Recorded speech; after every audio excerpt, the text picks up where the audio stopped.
stand as you are willing and able and join me in singing Shall We Gather at the River? All 4 verses, they shall appear on your screen. That is a personal picture of mine from Mount Rainier I'm happy to share.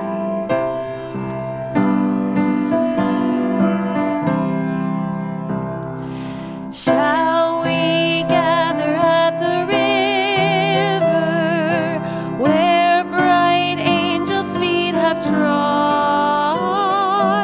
with its crystal tide forever flowing by the throne of God? Yes, we'll gather at the river, the beautiful, beautiful river. Gather with the saints at the river that flows by the throne of God. On the margin of the river, washing up its silver spray, we will walk and worship ever all the happy golden day. Yes, we'll gather at the river, the beautiful river. Gather with the saints at the river that flows by the throne of God. Ere we reach the shining river, lay we every burden down. Grace our spirits will deliver and provide a robe and a crown. Yes, we will gather at the river, the beautiful river. Gather with the saints at the river that flows by the throne of God. Oh, good. The end. You may be seated.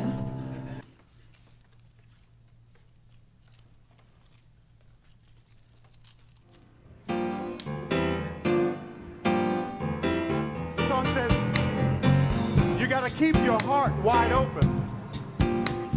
Though the waves want to push you around, you gotta keep your heart wide open till your faith brings you back to solid ground. Help me teach it if you know it. You gotta keep your heart wide open, though the waves wanna push you around. You gotta keep your heart wide open till your faith brings you back to solid ground. Whoa! Sing it with me, everybody. You gotta keep your heart wide open, though the waves wanna push you around.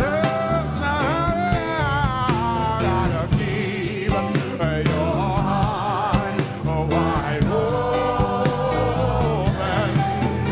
till your faith brings you back to solid ground. All right. All right, it's all right. It's all right. I don't believe you hear the words in the admonishment quite yet. So let me tell them to you again. The writer says, you gotta keep your heart wide open, though the waves wanna push you around. You gotta keep your heart wide open till your faith brings you back to solid ground. If the waves have ever tried to push you around, get in that zone and find your sure footing, and let's sing from that place. All right? Here we go. Here come the waves. Here it, 1, 2. You gotta keep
to solid ground.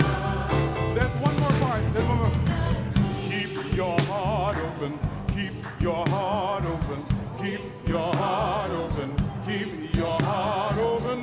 Keep your heart open. Keep your heart open. Keep your heart open. Keep your heart open. Keep your heart open. Keep your heart open. Keep your heart open. Keep your heart open.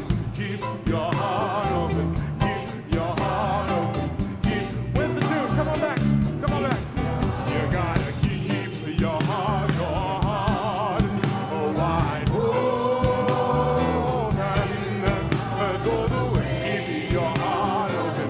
Keep your heart open. Keep your heart open. Keep your heart. You gotta keep your heart wide open.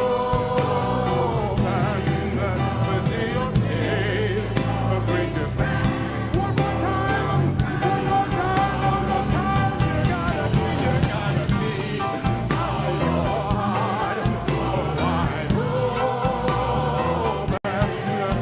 Go the way. Wanna push you around. Here we go. Let's take it home. You gotta keep your heart wide open till your faith brings you back to solid. Till your faith brings you back to solid ground.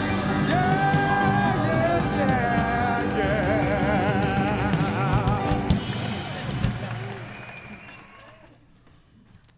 You had to be there. It was a great experience.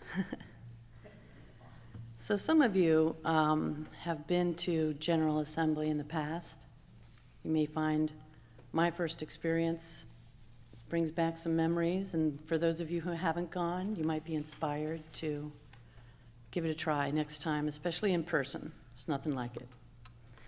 So I call my writing about this experience, I am no longer a GA virgin. I had never heard of GA or General Assembly until it was mentioned in a Sunday service just a few weeks before it was scheduled to occur in Pittsburgh, Pennsylvania this year. And then my elders explained to me after that service that GA is the annual conference for us UUers to gather from all around the country for nearly a week of worship, workshops, and fellowship.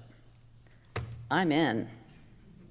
Now, granted, GA may have been mentioned in a recent issue of our emailed newsletter, Illuminate, but I usually catch up with glancing at those emails about a week too late for me to be considered on top of things.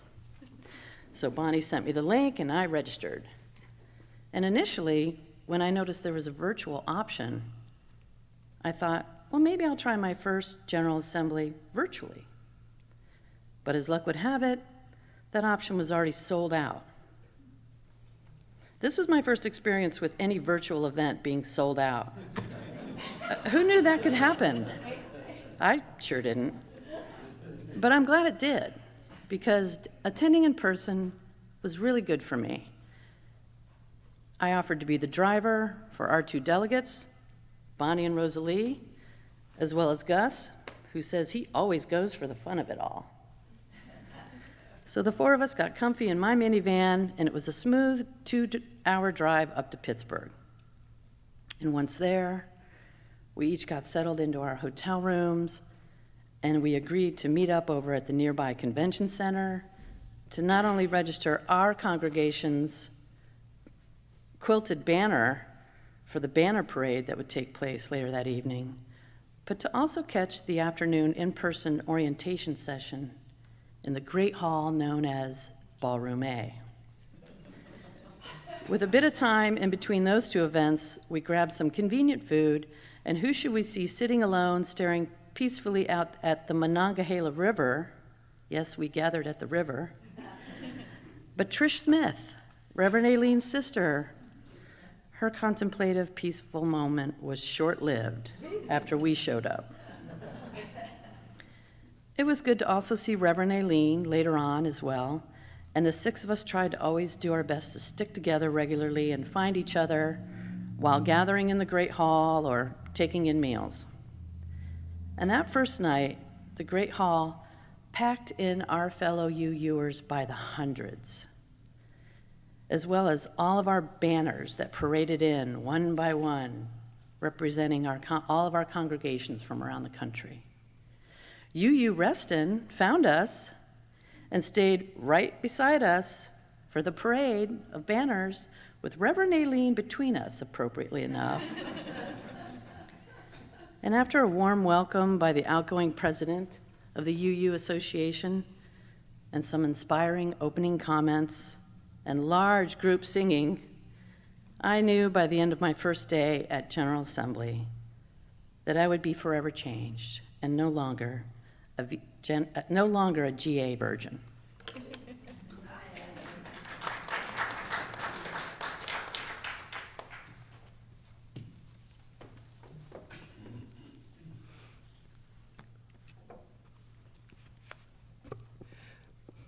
Going to General Assembly. Oh, there are so many things I like about GA, so let me share a few of them with you.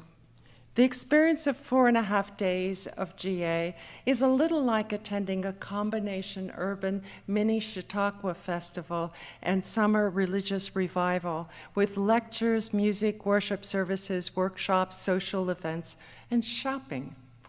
Well, while being accompanied by UUCS friends. One of the high points of the assembly is the Saturday evening Ware Lecture, a tradition of inviting a distinguished guest to address the assembly. Illustrious guests from the past have included Martin Luther King, Jane Addams, Linus Pauling, Jesse Jackson, and Mary Oliver.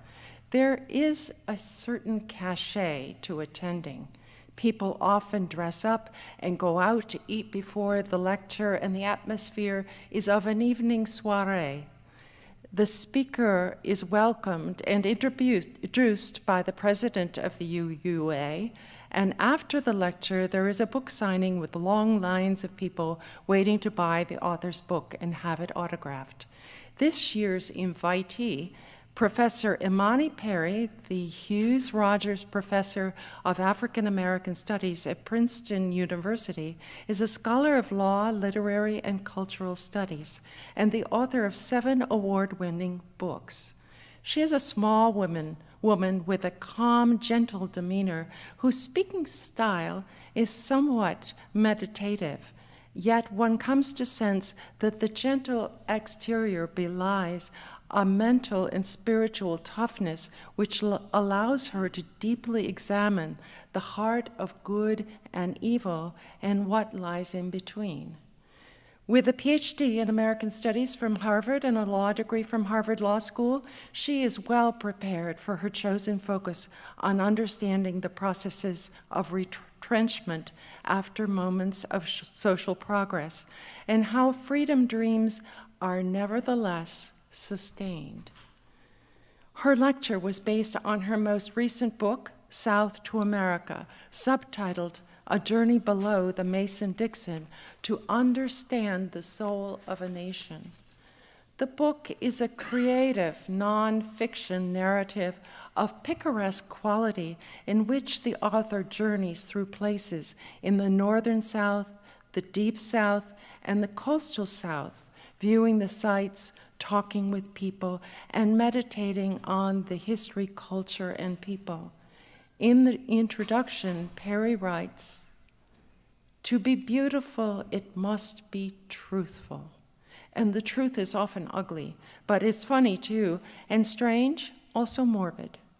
This is a collection, but it is also an excision, a pruning like we might do to a plant in order to extend its life. Most of all, remember, while this book is not a history, it is a true story. I started reading South to America because I heard that Perry would deliver the Ware Lecture. And the book's up there on the table.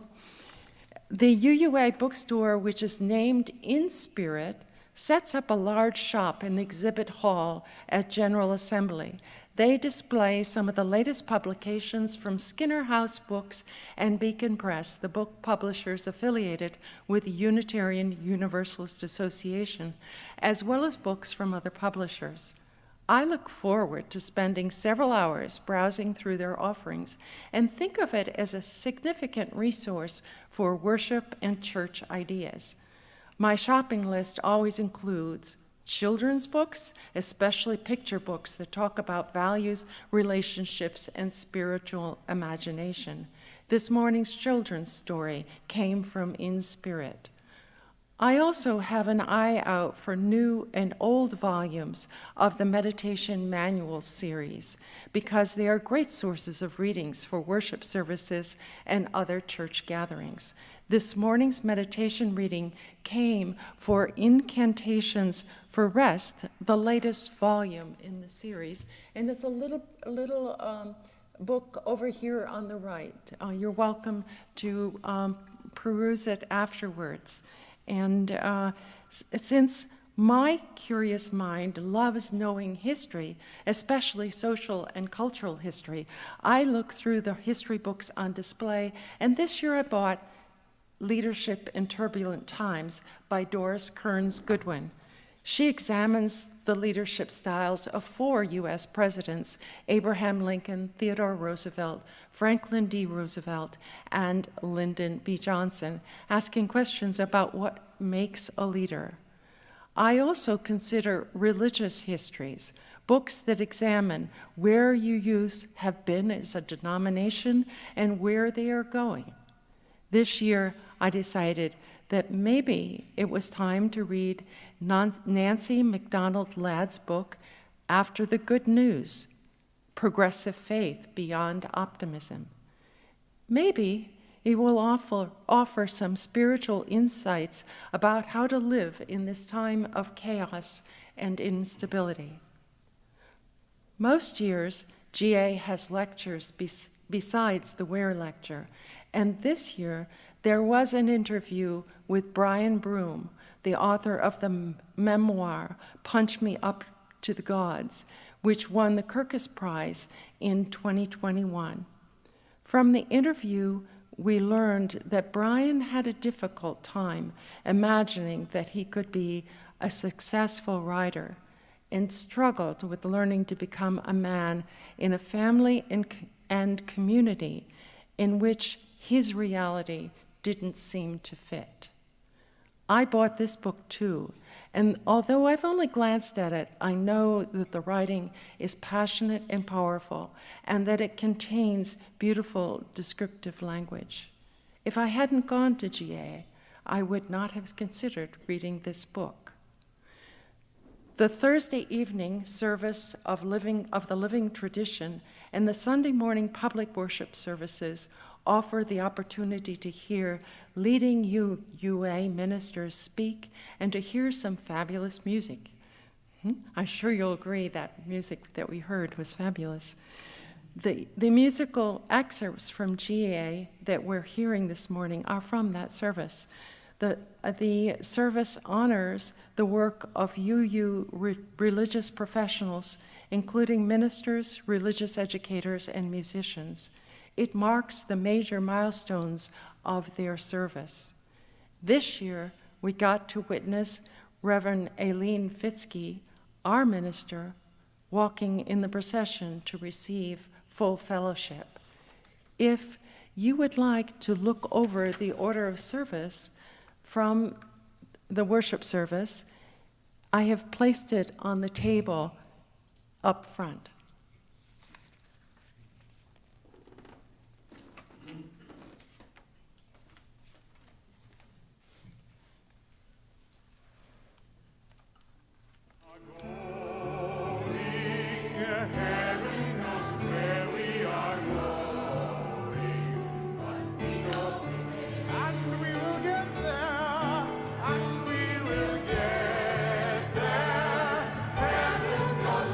We will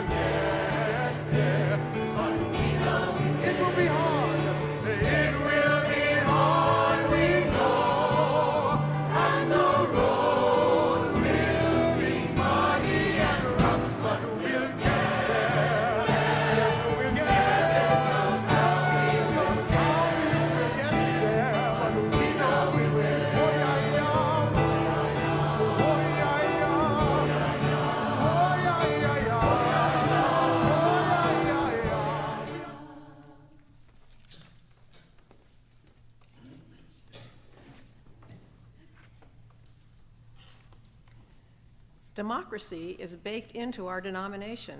It's our middle name. The fifth principle says so. We covenant to affirm and promote the right of conscience, and the use of the democratic process. Oh, sorry, didn't. Forget that I'm a foot shorter than Rosalie. And I'm getting shorter. It's a fact of growing older. I don't know. We covenant to affirm and promote the right of conscience and the use of the democratic process within our congregations and in society at large.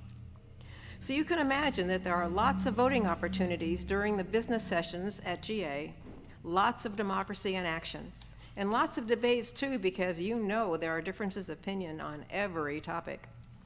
The topics under consideration are known in advance, often a year in advance, to give congregations time to hold meetings and give their delegates guidance on which way to vote. To be honest, we have only rarely done that at UUCS. Somehow there always seems to be too much going on, and the topics often seem pretty esoteric to make time and create interest for town hall meetings.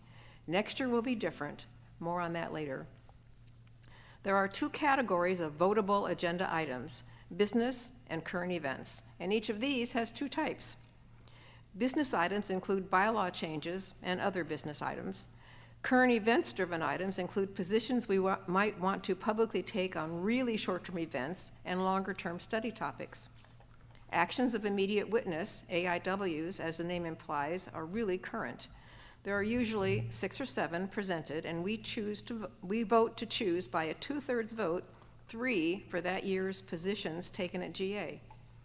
The information does raise your awareness of issues you might not otherwise have seen, but other than taking a public position, which is sometimes, but not always, noted by the press, we don't do anything. So to be honest, I don't know what the point is.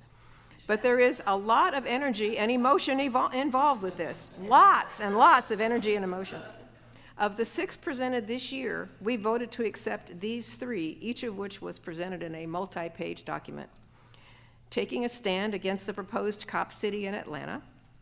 Yes, we want to protect the dreamers, and we think we should organize for health equity, but there was debate on this one because some thought it was a long-standing problem and not a candidate for immediate witness. The second type of current events-driven proposals is a multi-year study. An issue is selected every 3 to 4 years after lots of discussion and votes over a 2-year period. Study information is prepared by the UUA, and congregations are supposed to read and discuss and probably even do something related to the issue, like a common read. And I think the Article 2 proposed changes may be the current study topic for this year. But again, I don't think we have ever taken up a study issue. This year will be different because Article 2 is important. At this GA, there was an unusual youth-driven proposal related to divestment from fossil fuels. 2 or 3 years ago, there was a vote to have the UUA divest its holdings from fossil fuel companies, but the young people thought we weren't moving fast enough. They presented a 7-page document listing all the holdings in the UUA investment funds in not only fossil fuel companies, but all diversified funds that include fossil fuels and banks that fund fossil fuel activities. It's pretty impressive, and I have a copy with me if you want to see it. They wanted complete divestment this year, and they wanted the money from the sales to be used to fund restorations to people hurt by climate change. As you can imagine, the UUA board was not in favor of this, and the resolution was defeated. The biggest problem procedure-wise was that the youth put this resolution together without any input from anyone else. Changing investment policy, giving money away, those require lots of conversation and coordination among many different groups. But the UUA board wanted to acknowledge the passion of the youth and the effort they put into the preparation of the resolution, which they did, and they promised to work with the kids to stay in conversation on this issue. The only other business item on the agenda was the proposed changes to Article 2 in our bylaws. Article 2 is where our 7 principles are stated. Those principles are part of our bylaws. And so there was an Article 2 study commission, and they've been working for several years to update them as they're directed to do, and I should have quoted this, and I don't remember exactly, but every 15 or so years, we're supposed to review the principles and decide if we want to rewrite them and bring them more up to date with current times. The vote this GA was to continue the discussion 1 more year. Next year, we will vote to accept the changes or not. This is a big deal, and many people are completely against it. Save the 7 principles, they say. Don't fix what's not broken. And this is what the new 7 principles will look like. They've put love at the center, and they've got the petals around it with the different tops and stuff. So we will have discussions about this during this year. Because you have to give direction to the delegates to vote. And you will hear more about this as we go into the fall. So stay tuned, because it's going to be interesting.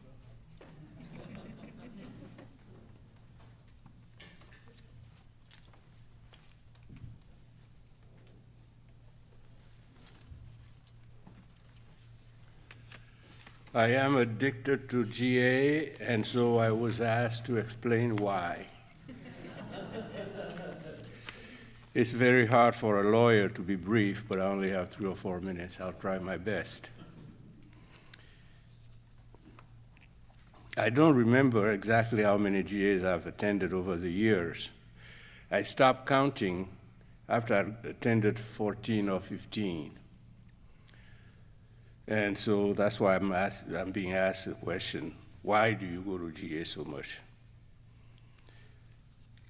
My late wife, Clarice, and I first went to a UU church in Montclair, New Jersey in 1971 on the recommendation of friends.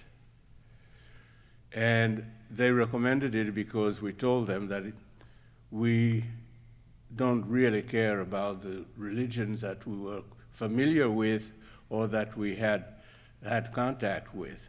However, we wanted our children to be exposed to religion because that's part of the culture they're born into. And these friends looked at us and said, have you ever heard of Unitarian Universalists? We said no. And they directed us to the Montclair UU Church. So that Sunday in 1971, when we went to the church in Montclair, we took the children to RE in the basement and joined the adults for the service on the first floor. The minister, we were struck by the fact that the minister did not speak down to us. He treated the congregation as adults. And that impressed us so much that we joined and got committed right away. We got involved in a lot of things. You know Clarice, those of you know Clarice, you know she likes to put order in everything. In addition to which, she was part of the choir. But what I discovered right away is that the more I put in, the more the church gave back to me. In fact, I say you get more back than you contribute in time and resources. For example, I derive enormous pleasure in taking young kids to the woods and spending a day and a night with them and cooking our food outside on a fire we built ourselves. This was my way of telling them what it was like to grow up in Africa, where we did not have running water, electricity, or any of the many conveniences we have in this country and take for granted. I got a lot of encomium for doing that, more than I expected and more than I deserved. So people really made it worth my time.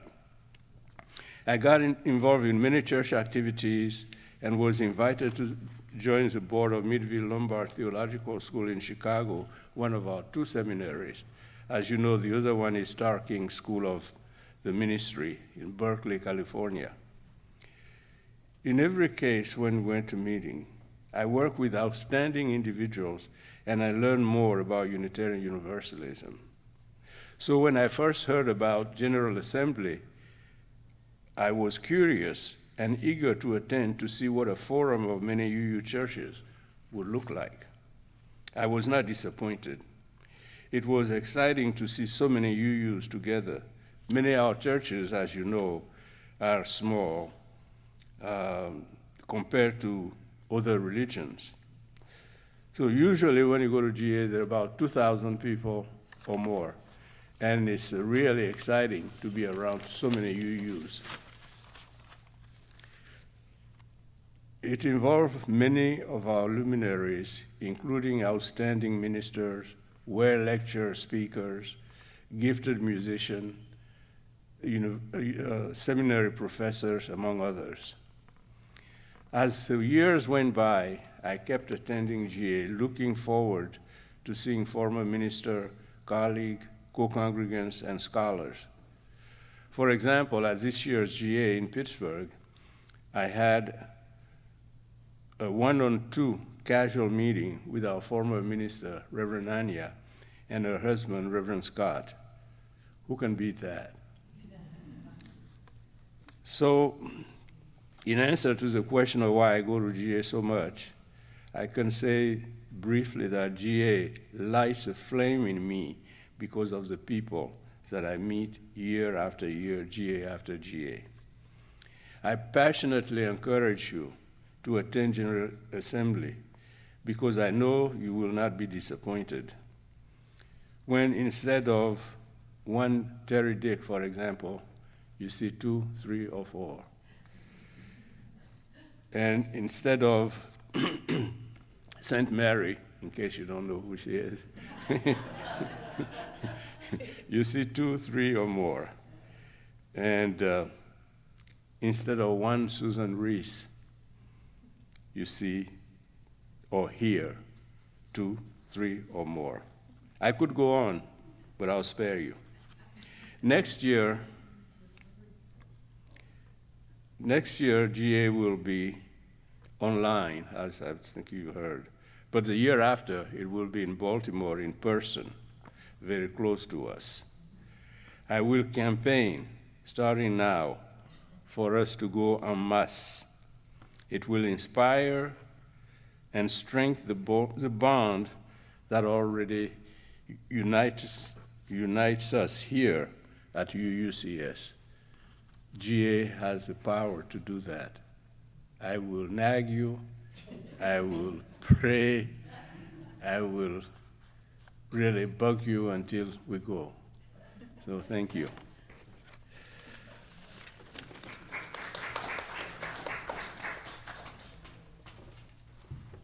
I want to add my comments about next year's GA with a description of how the virtual GA will work and how we can participate together here. Excuse me. There was a decision made last year or in the pandemic that they were switching to every other year being virtual for more accessibility. It's expensive. Who goes to GA? You have to be able to take your vacation week from your work and the money it costs to travel to wherever GA is and stay in a hotel and eat out for 4 days or 4.5 days. And so they felt like it skewed towards people who were more affluent, and it kind of restricted accessibility to people who were less affluent. So in order to make it more, to even it out a bit, they said, okay, every other year it'll be virtual, everybody goes. Well, that's great, except you're going online, and so it's kind of lonely. In 2020 and 2021, GA became virtual, of course, and I participated. Reverend Aileen, Rosalie, Gus, and I, we all Zoomed in and watched it, but you're watching by yourself. It's pretty lonely sitting in front of your computer at your desk and watching. And even though we Zoomed each evening together at the end of the day, it still was a pretty lonely way to experience GA. So I propose that next year, and I have not mentioned this to Bill or Brian or anybody yet, but that we attend here in our sanctuary, and with the help of our great tech team, we can watch the main events on this big screen and participate in workshops by setting up laptops in the other rooms. Thank you, Chris. We would have the camaraderie of watching and discussing worship and lectures together without the expense of traveling and staying in another city. So I think it'll work, and we will talk about this, and then when spring comes, it'll be closer to GA, and we'll talk about it more. So keep that in the back of your mind. Save these dates, Thursday, June 20th through Sunday, June 23rd. Usually GA starts Wednesday afternoon and evening, but that's because that's the arrival date, so they're just making it Thursday, Friday, Saturday, and then Sunday worship. So mark your calendar so that you can block off those dates and just come here each day for GA.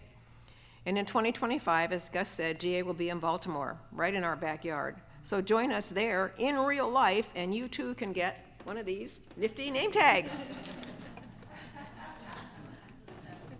I forgot mine.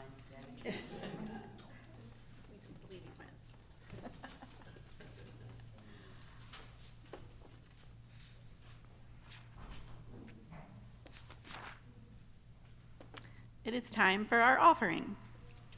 We have received freely of gifts that minister to our needs of body and spirit. May we now give gladly a portion of that bounty. 2/3 of the cash offering will support our congregation, and 1/3 will go towards a social justice cause. This month, we are collecting for the Loudon Wildlife Conservancy. Loudon Wildlife Conservancy is a local all-volunteer nonprofit organization dedicated to promoting the preservation and proliferation of healthy wildlife habitats throughout Loudoun County, Virginia.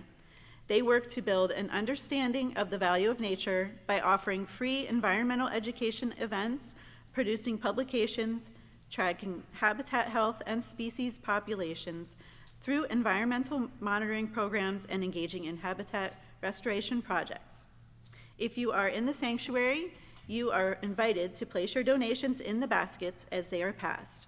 And if you are participating online, please click on the donate button in the virtual order service to make a payment. You may also pay your pledge by either mailing a check to UUCS or by donating online on the UUCS homepage.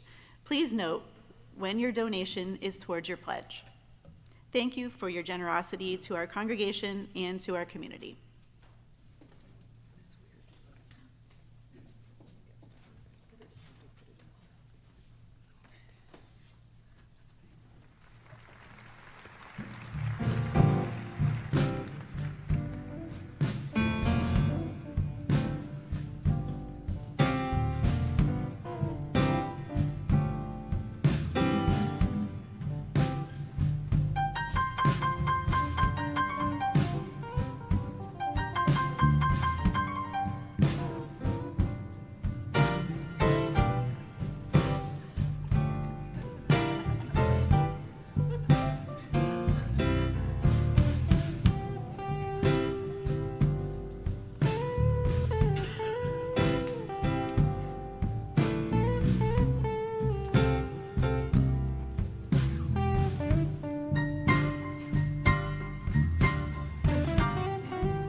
As we prepare to conclude our service, you're invited to reach out your hands and your hearts into the space of this community and join in a virtual circle inclusive of all.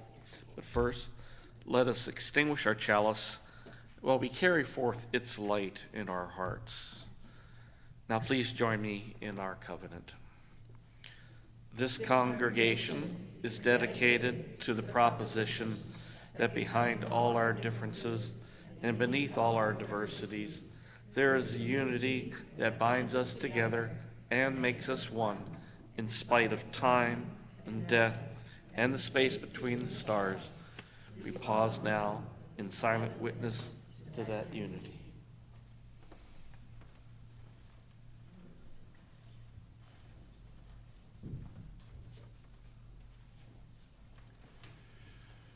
Our benediction today is by Wayne Arneson. Take courage, friends. The way is often hard. The path is never clear, and the stakes are very high. Take courage, for deep down there is another truth. You are not alone.